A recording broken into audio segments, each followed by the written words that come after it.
Wahyu pasal 17, hari Kamis tanggal 13 Agustus 2026. Penghakiman atas Babel. Lalu datanglah seorang dari ketujuh malaikat yang membawa ketujuh cawan itu dan berkata kepadaku, "Mari ke sini, aku akan menunjukkan kepadamu putusan atas pelacur besar yang duduk di tempat yang banyak airnya. Dengan dia, raja-raja di bumi telah berbuat cabul, dan penghuni-penghuni bumi telah mabuk oleh anggur percabulannya. Dalam roh aku dibawanya ke padang gurun, dan aku melihat seorang perempuan duduk di atas seekor binatang yang merah ungu, yang penuh tertulis dengan nama-nama hujat. Binatang itu mempunyai 7 kepala dan 10 tanduk." Nah, kita lihat dalam pembacaan Wahyu pasal 17 ini, perikopnya berjudul Penghakiman atas Babel. Nah, kita ingat peristiwa Babel ya di Kejadian 11, bagaimana manusia yang mau untuk menyamai kuasa Tuhan.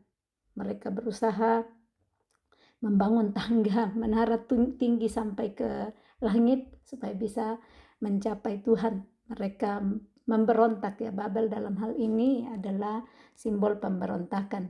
Dan di sana Tuhan bagaimana turun mengacau balaukan, di mana dimulai dengan apa? Bahasa. Yang dikacau balaukan di dalam relasi antara manusia yang satu dengan yang lain saat ada pemberontakan adalah bahasanya. Karena pemberontakan dimulai dengan percakapan bersama, mengambil keputusan bersama untuk akhirnya memberontak dan tidak tunduk dan taat lagi kepada kekuasaan Tuhan. Nah, di situ kita lihat bahwa Babel sekuat-kuatnya mencoba melakukan yang mereka bisa, mengandalkan kekuatan diri sendiri, tetapi Tuhan sanggup memporak-porandakan setiap pemberontakan-pemberontakan. Dia yang terlebih besar, yang punya kuasa, dan tidak ada satupun yang bisa menyamai kekuatan dan kuasa Tuhan. Nah, kali ini diperlihatkan lagi kepada Rasul Yohanes bahwa salah seorang dari ketujuh malaikat yang sudah menumpahkan cawan yang diberikan berkata kepada Rasul Yohanes, "Mari ke sini," diajak, "aku akan menunjukkan kepadamu putusan atas pelacur besar." Nah, pelacur besar dalam hal ini dikaitkan dengan ya pemberontakan itu ya, yang melacur, tidak setia, ketidaksetiaan dalam hal mempercayai Tuhan. Nah, pelacur besar ini duduk di tempat yang banyak airnya. Nah, kalau melacur itu ya pasti dengan siapa ya melacur, dan dikatakan dengan dia raja-raja di bumi telah berbuat cabul, mengikuti percabulan yang dilakukan oleh perempuan itu, dan raja-raja di bumi berbuat cabul dengan dia. Dan penghuni-penghuni bumi telah mabuk oleh anggur percabulannya.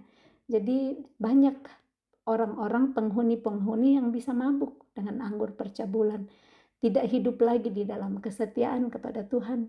Nah, yang kerinduan Tuhan bahwa kita tetap setia karena dia adalah Elohim yang setia.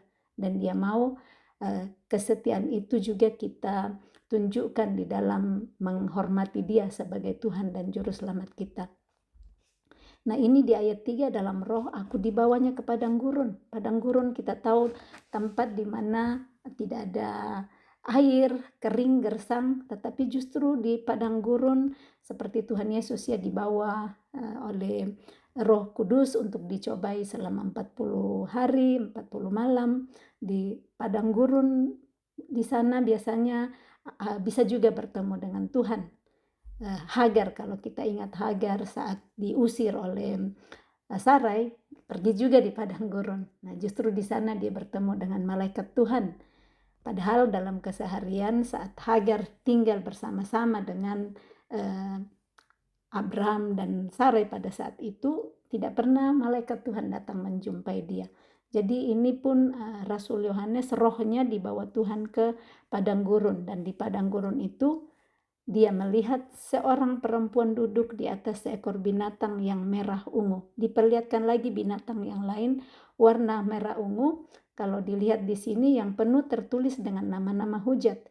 Binatang itu mempunyai 7 kepala dan 10 tanduk, kurang lebih seperti binatang yang kita lihat keluar dari dalam laut di Wahyu pasal 13. Tetapi ini lebih ditunjukkan warnanya merah ungu.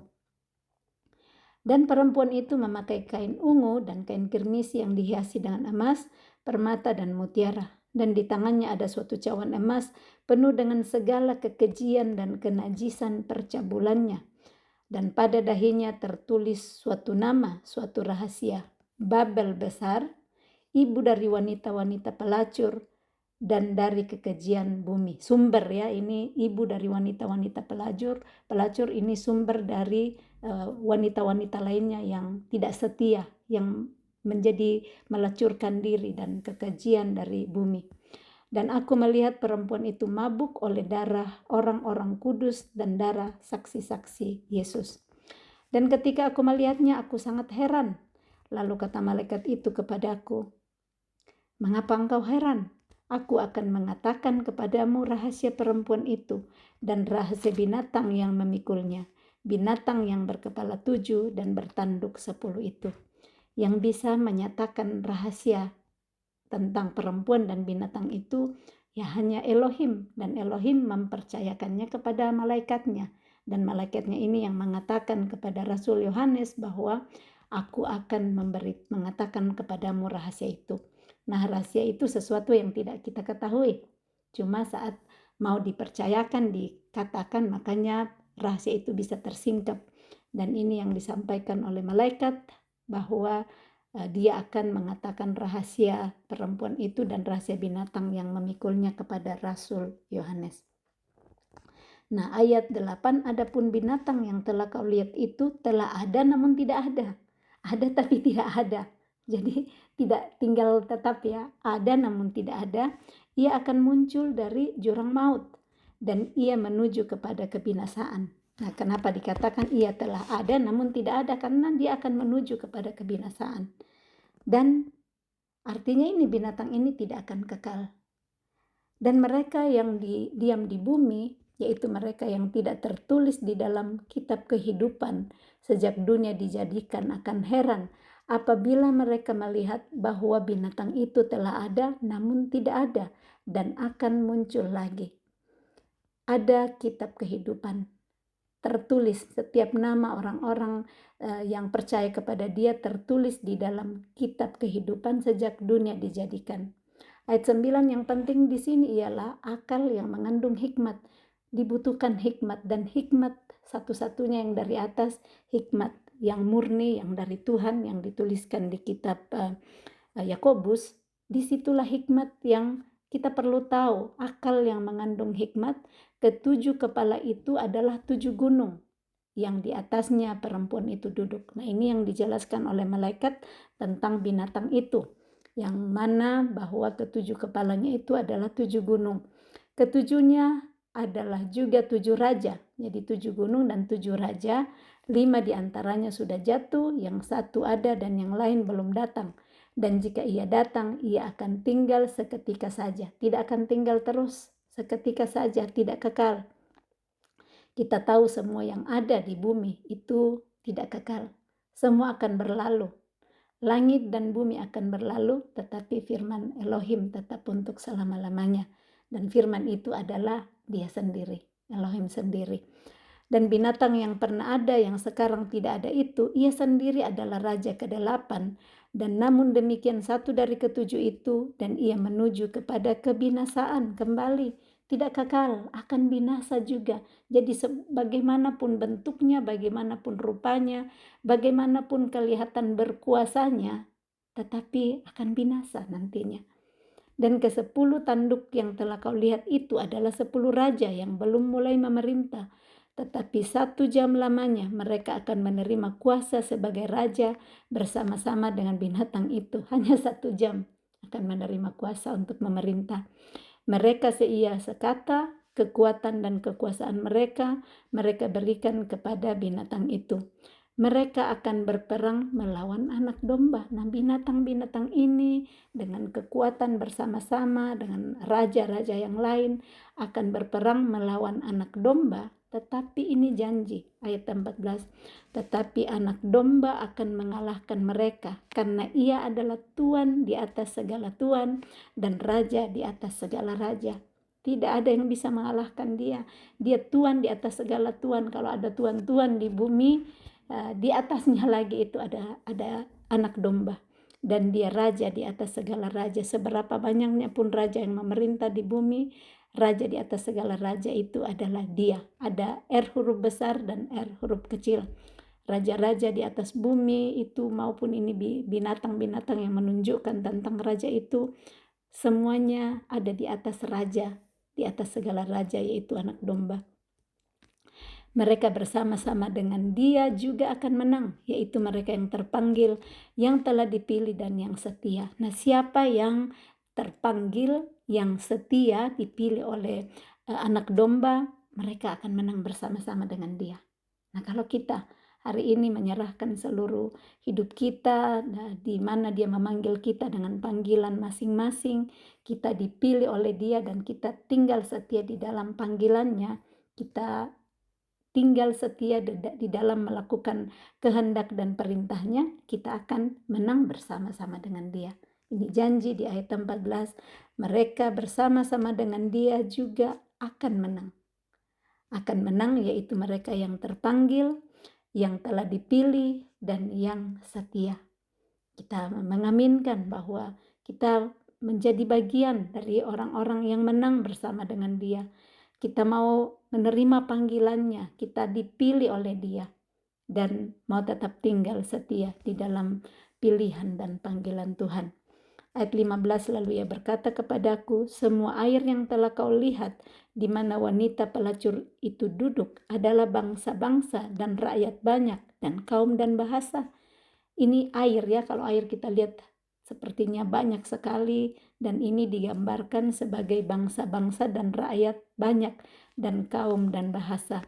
Dan ke-10 tanduk yang telah kau lihat itu serta binatang itu akan membenci pelacur itu, dan mereka akan membuat dia menjadi sunyi dan telanjang, dan mereka akan memakan dagingnya dan membakarnya dengan api.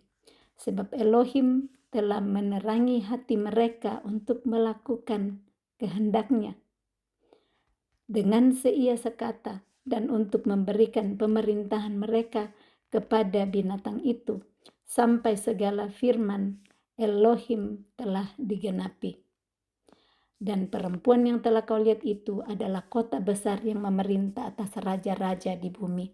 Nah, saat Elohim menerangi hati seseorang, itu akan membuat kita, ini di ayat 17, melakukan kehendaknya. Jadi saat terangnya yang akan mengusir setiap kegelapan, mengusir setiap kehendak hati sendiri, setiap pikiran-pikiran dan pertimbangan hati sendiri. Nah, Elohim itu firman-Nya sanggup menerangi hati kita saat kita setia kepada Dia dan mau dengar-dengaran. Firman Tuhan setiap hari bisa menerangi setiap kegelapan-kegelapan di hati kita, setiap pertimbangan-pertimbangan dan pemikiran kita yang tidak sesuai dengan kehendaknya akan dipisahkan. Seperti Ibrani 4 ayat 12 mengatakannya, firman Elohim itu hidup dan kuat dan lebih tajam dari pedang bermata dua manapun, yang menusuk amat dalam, sanggup memisahkan jiwa dan roh, sendi-sendi dan sumsum, bahkan sanggup membedakan pikiran dan pertimbangan hati kita. Nah, saat firman-Nya menerangi hati kita, untuk nantinya kita dituntun dan dimampukan oleh Roh Kudus untuk melakukan kehendak-Nya.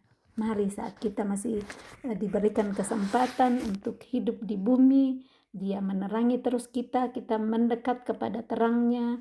Jangan kita lari dari terang-Nya, supaya kita disinari dan diberikan kemampuan untuk melakukan kehendak-Nya dari hari ke hari.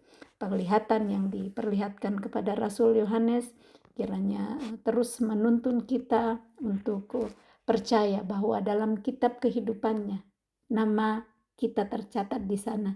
Kita menjadi orang-orang yang menang, kita menjadi orang yang terpanggil, yang terpilih, dan mari saat kita dipanggil dan terpilih di dalam menjadi bagian di dalam buku kehidupan, nama kita tercatat, kita setia mengikuti Dia, setia untuk melakukan kehendak-Nya dengan memberikan hati kita ditenangi oleh kebenaran-Nya setiap hari. Amin. Salam kasih, Tuhan Yesus memberkati. Shalom.